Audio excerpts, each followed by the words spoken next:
of the key initiatives of the Department of Information and International Relations is raising awareness about Tibet and promoting the middle way approach among young Tibetans. Recently, the department successfully concluded a 2-week Tibet Awareness talk series and Tibet Museum exhibition at various universities and colleges in Varanasi and Gujarat. This program aimed to educate students and faculty on Tibet's long-standing ties with India and current challenges under China's repressive rule. The outreach reached 1,348 participants across 13 universities. Today, we are pleased to have Miss Rinchen from DIIR's Advocacy section and Mr. Tenzin Kunkhen from the Human Rights Desk with us to share more about this tour. Welcome to our program, Rinchen and Kunkhen. Thank you. So, Kunkhen, I'll start with you. Can you tell us how did the talk series go? So, as you mentioned, in this talk series, we have managed to cover 13 universities where we were able to meet with more than 1,300 Indian university students as well as faculty members, which also includes Tibetan students studying in these Indian universities.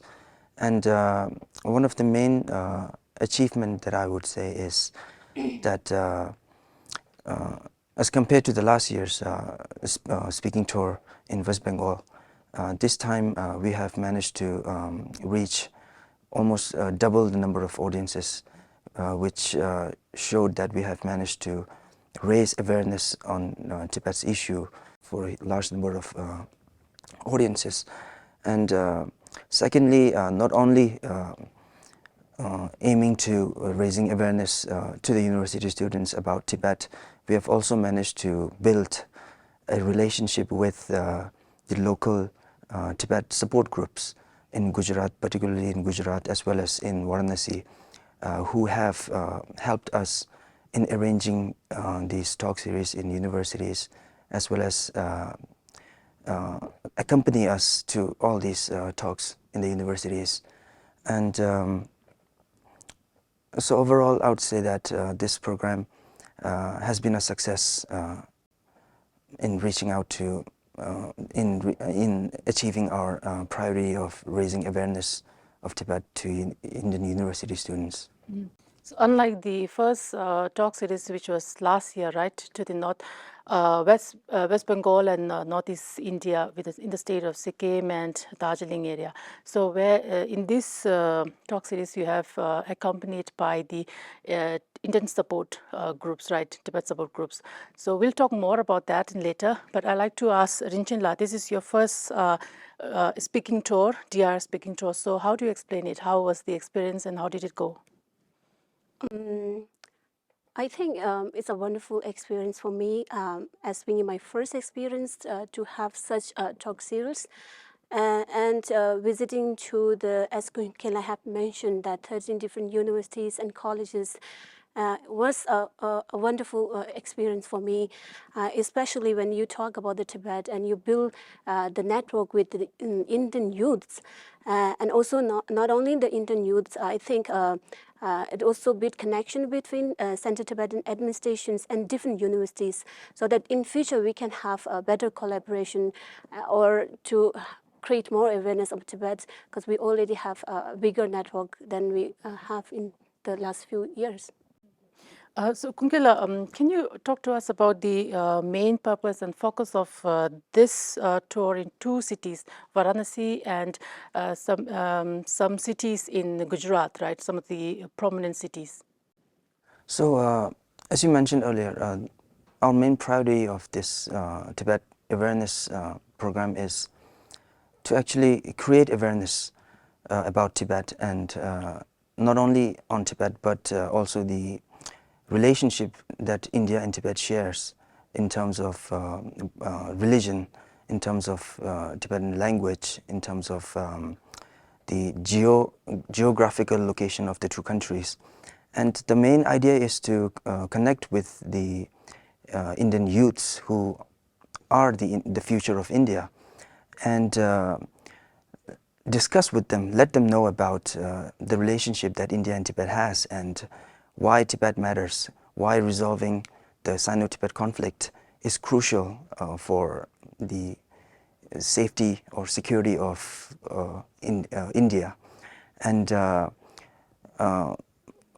the idea is also to talk about the current human rights situation inside Tibet, and how these violations of fundamental rights is leading to the extinction of Tibetan identity, and taking into account the colonial-style boarding schools, which is depriving the Tibetan children of our own culture and Tibetan history, which, if left unchallenged, will ultimately lead to the extinction of Tibetan language, which is one of the main components of one's identity. And so yeah, the primary focus is to raise awareness among the Indian youths, as well as to appeal to them to raise voice against the Chinese policies, to get their support in the resolution of the Sino-Tibet conflict, and to request them to pay more attention to what is happening in Tibet under the Chinese CCP government, because since the Tibet and India shares borders, there's a huge chance that one day China will trouble, I would say, the Indian government, which has already happened regarding the two clashes of Galwan Valley and the changing of Indian territory names by the Chinese government. Angela, I'd like to hear from you. So can you tell us how did you find the reaction of the students in these two cities from the Indian university? So and also what topics are they most curious to learn about Tibet? Mm-hmm. So as Kunkhen have mentioned that we have divided our topics when we talk at the universities. Kunkhen is mainly focused on the current situation inside Tibet, where I focused on the India and Tibet relationship when it comes to the culture, geographical and environmental, linguistic, And but when we talk to the students, we found it like in a different way, because students, they don't have idea about Tibet, So our main responsibility is to let them know their own neighbor Tibet, which actually exactly sharing India and Tibet border, but then people are forgetting their own neighborhood, It's a concerning question for us also. So sharing my own personal stories, my journey to India, actually cautioned them a lot of things, because I have mentioned that even though I'm freely living in the free countries, but I don't have the freedom that they are enjoying, because when I talk with my parents, I also have to speak in the coding words, When they hear about that one, they are quite surprised to know that, still it's more of like still this existence of transnational repression. So they are more concerned about that. So after the talk, they come to us and discussing about more situations. So overall, I think it went very well. Can you tell us a little bit more on the middle way approach talk series to the young Tibetans in these two cities? What are the numbers that you have reached, were you able to reach, and their responses? Regarding the Umelam Awareness workshop, we held in Varanasi on 25th and 26th September, and around 50 students participate in that two-day workshop. And it's more of like interacting section where we are trying to create basic ideas or knowledge about the Middle-way policy, which is policy of Central Tibetan administration to resolve the Sino-Tibet conflict through dialogue. And I think as a young generation, it's very important to have the knowledge on that policy, And it's we gave them books to read. We did more of like discussion and interactive session. And after that, we invited our additional secretary, Mr. Tenzin Kunkhen, to have a whole public talk on middle way policy to the all students and faculty members of Center Institute for Tibetan Higher Studies in Sanat. And there for the talk on 27, we are able to have around 500 people who participate, and many of them raise questions questions, and Kongla had answered all these questions and cleared the doubts after the workshop, And after that, in Baroda, we had 2 days workshop to the MSU students, Tibetan students, and we are on these 2-day workshop, around 20 students have participated for the workshop. The faculty members also, they appreciated the workshop that we have conducted in Varanasi, and many of the students also responded that they have learned a lot of things about middle way policy that they have no idea about before coming to the workshop. And we also gave them the books to read, not only on the middle way policy, but also on the human rights situation inside Tibet, which is one of the major component of the inception of the middle way policy, because we have to know the current situation inside Tibet, which is the reason why the middle way policy was founded in the first place. And also, after the additional secretary's talk, the faculty members also requested us, our departments, to hold such workshop in near future in their institute, in their university also, which they, in a way, they found it helpful and informative also. And after the Umela workshop, we were informally trying to have interact with the young Tibetan students, as trying to give them awareness about what are the opportunities that Central Tibetan administration provide for the young generation, for example, internships. And for all on our section, we have a voluntary Tibet advocacy group, and we have given them information about how to join that and how to take these opportunities as a young Tibetans to utilize their own knowledge to contribute for the Tibet course and try to bridge the gap between the Central Tibetan administration and Tibetan youth. And we try to provide more information on these things so that it will connect between Central Tibetan administration and Tibetan youth. And many of them are asking about questions about how to join the CTA, and we also try to give the information on that one. I'd like to know, in this this tour, this DIIR speaking tour in Gujarat, Varanasi, starting from Varanasi and Gujarat, especially in Gujarat, we have seen you have traveled to different cities, new cities, I'm sure, apart from the capital, Gandhinagar and Ahmedabad, Baroda. So you have been to Junagadh and Rajkot, right? So can you tell us more on that, Kungela? How did it happen, and do you have a support from the local Indian government or the support groups? Can you talk? Can you brief us more on that? So in terms of the talk in Varanasi, we talked with one of the members of the Tibet support group there, and with his help, we were able to arrange a talk in the Indian, one of the Indian college.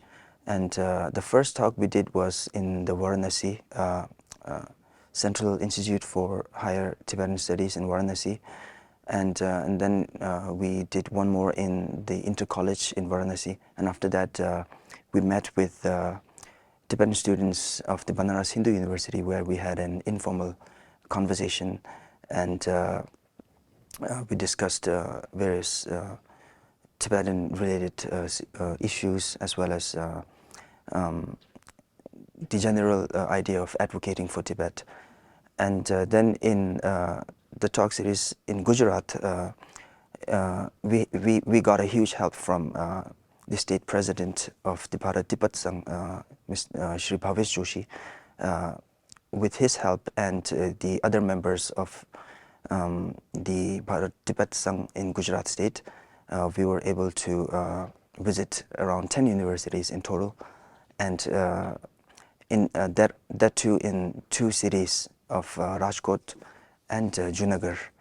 And not only their help in arranging the talks, we also got their support during the talks. For example, Mr. Bhavesh Joshi, the state president, he was one of the speakers.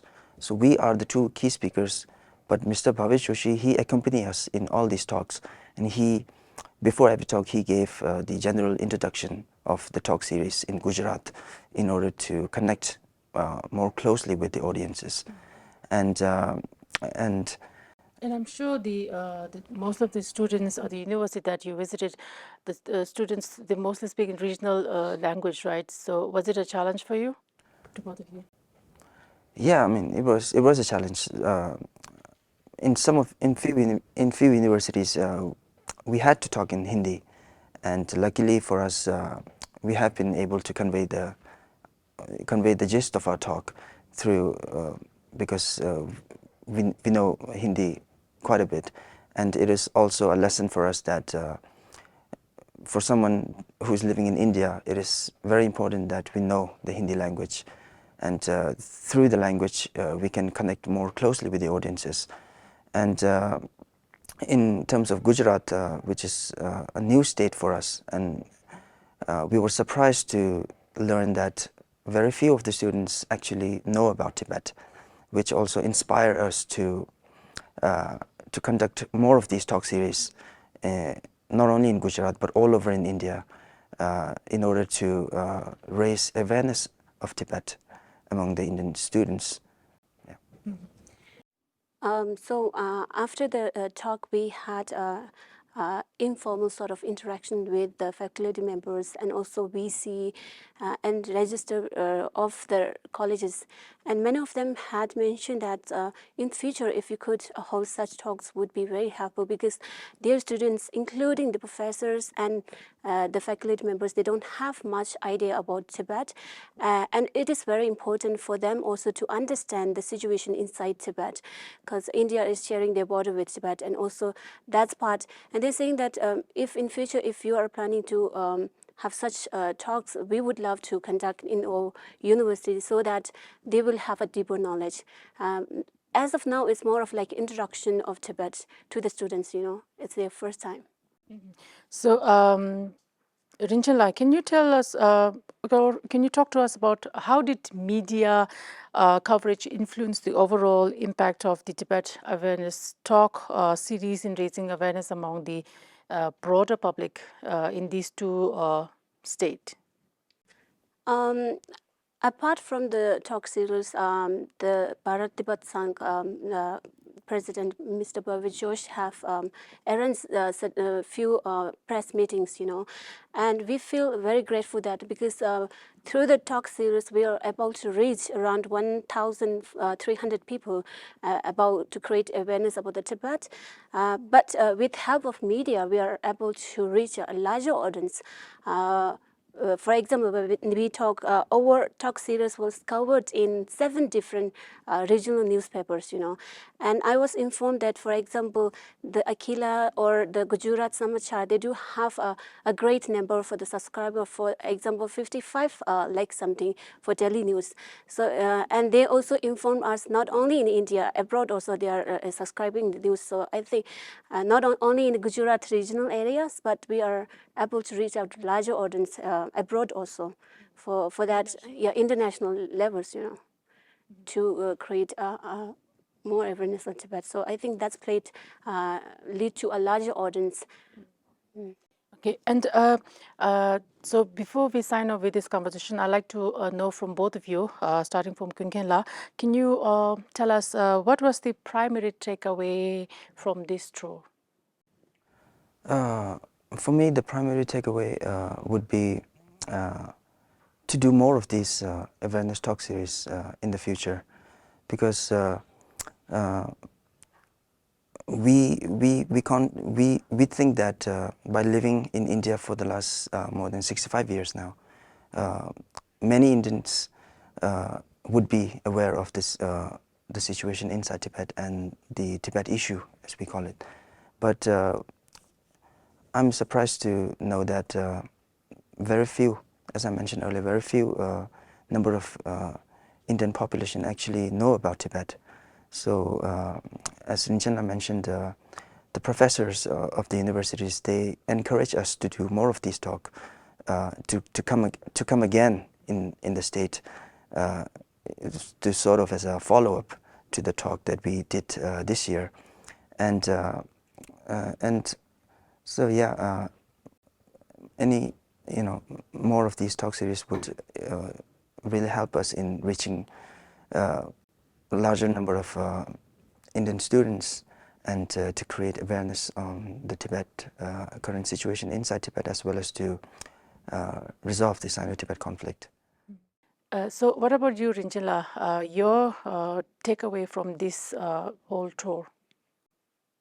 My takeaway point from this tour is to learn more languages as much as you can, because as an advocate, it's very important to know the language that the local people are speaking, especially we are here in India for almost 20 years, and to speaking fluent in Hindi is very much important to create awareness or to have a better understanding with the audience, So I think I will focus more on the language in coming years. So that major takeaway point.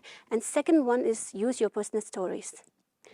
When you visit to the university students, what you imagine is quite different from what you see, when you meet the people. So I start using my own personal story. My journey from Tibet to India is an escape, which happened in 2003. And that actually connect with the audience and the speakers, what's actually happening in Tibet, because I don't have choice but escape from the Chinese occupation to a free nation, But telling my story is actually connecting with audience. I have seen in my audience, like many of them are in tears, and many of them are shocked. I can see through their expression. So I think the personal story is sending a strong message. And I think many of us thinking sharing story is not important. So I think in that case, it's very important to connect with the audience. We have to do.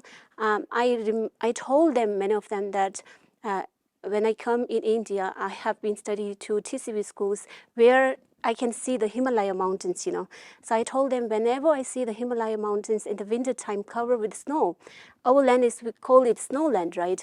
So I always, as a child, grew up thinking that my country is just back of that Himalaya mountains, and one day I have to go back.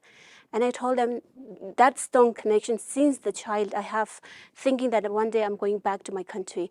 And when it comes to the nation's struggle, with issues, I think it's going to take a time, but your determination to work for your country, to work for the freedom of your country, for your people, that determination should be like mountains, just like Himalaya mountains, no matter how long it's going to take it. So in that way of thinking, our story to be in India is giving more message to the audience. They have to know how the Tibetans have struggled to stay in exile. It's not an easy thing, So that way, I found it important. Yeah. So thank you to both of you for coming to our program today, and it was wonderful having you here and talking to us about this very important DIIR talk series of creating awareness on Tibet to the young minds and young Indian students in these two cities this time. Thank you so much. Thank you for having us here. Thank you. With this, we have come to the end of today's program of In Conversation with Tibettv. Thank you so much for watching.